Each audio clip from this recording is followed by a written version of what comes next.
Egyptians. We love Egypt, but stop this. We want to eat, we want to live, we want our children. This unprecedented display of dissent spreads nationwide.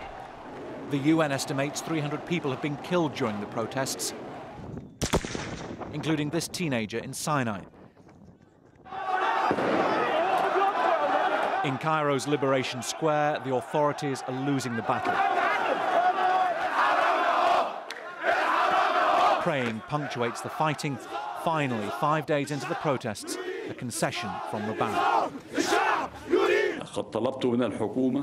I have asked the government to resign, and I will appoint a new one starting tomorrow. And Egypt's military intelligence chief Omar Suleiman is appointed vice president. Tourists clog the airports, escaping the chaos. On February 1st, a million-man march is called. Another concession from Mubarak. He'll not run for re-election in September. By now, pro- and anti-Mubarak protesters are engaged in pitched battles on Liberation Square. Friday, February the 4th, becomes the day of departure. On Saturday, the leadership of the ruling National Democratic Party resigns. With them goes Mubarak's son, Gamal. But as the protests enter a second week, they failed to achieve their core aim, and Hosni Mubarak remains the president of Egypt. Bernard Smith, Al Jazeera. Well, joining us now to discuss the developments in Egypt is Professor Mahjoub Zouairi of Qatar University's Department of Contemporary and Middle East History. Thanks for being with us once again. Do you think with businesses and banks opening, is this week going to be the real test of the protest movement's ability to maintain momentum? Yes, I mean, this week it's a challenge to the government, it's a challenge to the protester and the Tahrir Square. Both needs to prove that who's holding the stick, who can control the street. I think if the economic life goes as the government wants to show, this will show kind of weakness within those protesters of actually affecting the economic activities in Egypt. But we have to keep in mind a very important point, which is there is a lot of developments going on inside that Tahrir circle, and one of the is how the relationship will maintain between the military and those people who are demonstrating there. Whether it will keep like this, will keep kind of separating those people and just managing and monitoring everything.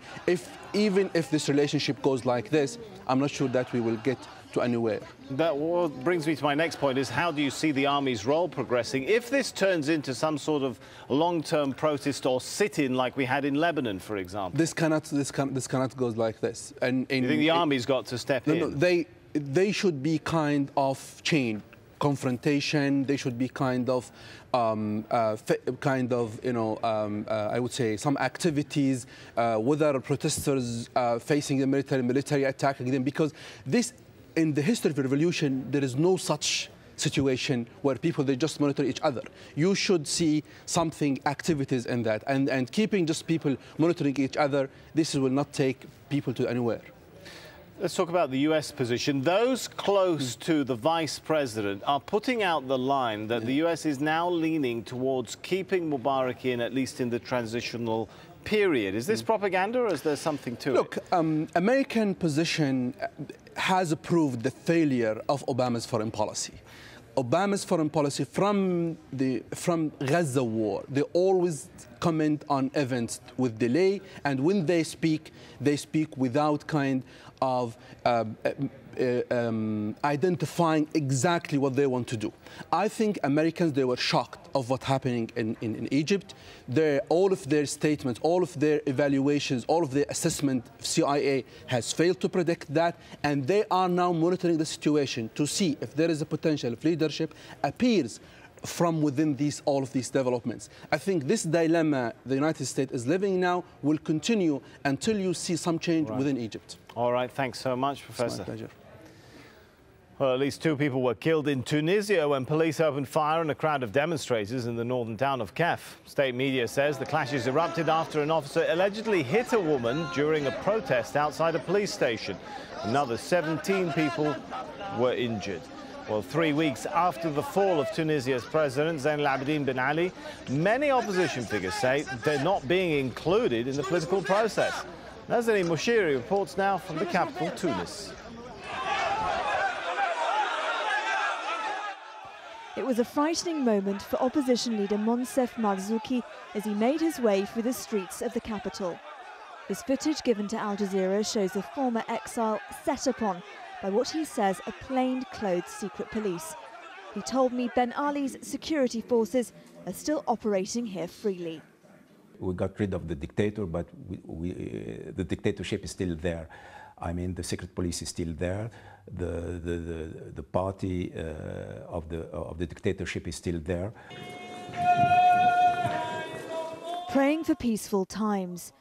Rashid Ghannouchi was also exiled under Ben Ali, with many members of his Islamic Ennahda movement imprisoned or tortured. He says the new government isn't legitimate. His party and many other opposition groups have been shut out of the political process. The people must protect their revolution if they value the achievement of toppling the dictator. The blood of the martyrs is in their hands, and not all their goals have been achieved. The street must be ready. The genuine opposition must come together to build on a common vision. This is the man who could unite the opposition. Najib Chebi lived through Ben Ali's regime. Just a month ago, addressing his supporters like this would have been impossible. Now he has a real chance of becoming Tunisia's next president. Don't have the right to fail. You know, Tunisia is now mature to establish a democratic regime and to begin real and just development. The headquarters of the former ruling party, the RCD, has now been dismantled. Big questions still remain over whether there has been a break with the past. A promised investigation into corruption and human rights abuses has been criticised as slow and inefficient, and nobody knows when there's going to be a free and fair election. The opposition says it wants more time to prepare for those elections. Tunisia is now in uncharted territory. Building a new democratic nation is not going to be easy. Nazanin Moshiri, Al Jazeera, Tunis. Well, the trial has begun in Iran of 3 US citizens charged with espionage. Their families say they were hiking in northern Iraq when they were arrested in July 2009. Tehran initially accused them of illegally crossing into Iran and added spying charges later. The trial is being held behind closed doors, and it's not clear if any of the defendants are in attendance. And Thailand's Prime Minister has called for a peaceful solution to a border dispute with Cambodia. A ceasefire is currently in place after renewed fighting in the region. Cambodian soldiers and Thai forces exchanged gunfire near a contested 900-year-old temple on Saturday. 1 Thai soldier died in that exchange. 3 other soldiers and a civilian were killed in clashes on Friday. Well, more heavy rains are hampering rescue efforts across flood-stricken regions of Sri Lanka. Hundreds of thousands of people have been displaced. Minel Fernandez reports now from Colombo. The waters raged once again, sweeping everything in their path. Worst hit was the north-central province. Swollen irrigation tanks breaching their banks. One reported to have unleashed around 55,000 cubic acres of water. Many villagers were cut off by the floodwater, boats their only hope. Over 1 million people have been affected, and more than 230,000 have been forced to leave their homes for temporary shelters. In the Central Highlands, authorities issued a landslide alert and declared a state of emergency in some areas. Our kitchen was buried by a landslide at the back of the house. It wasn't just people facing hardships. This baby elephant was among the wildlife caught by rising waters. The military and police are helping with the rescue and relief efforts. But despite the devastation, there were some moments of hope. This baby born on a helicopter as her mother was flown to safety. In Colombo, charities are trying to gather food and clothing to send to victims. But they face a major problem delivering this aid, as many roads are impassable. Emergency supplies and food stocks are being loaded up behind me to be taken to the hundreds of thousands of people affected by this latest round of flooding. But it'll take a whole lot more for those affected by this latest disaster to get on their feet again. Minna Fernandez, Al Jazeera, Colombo.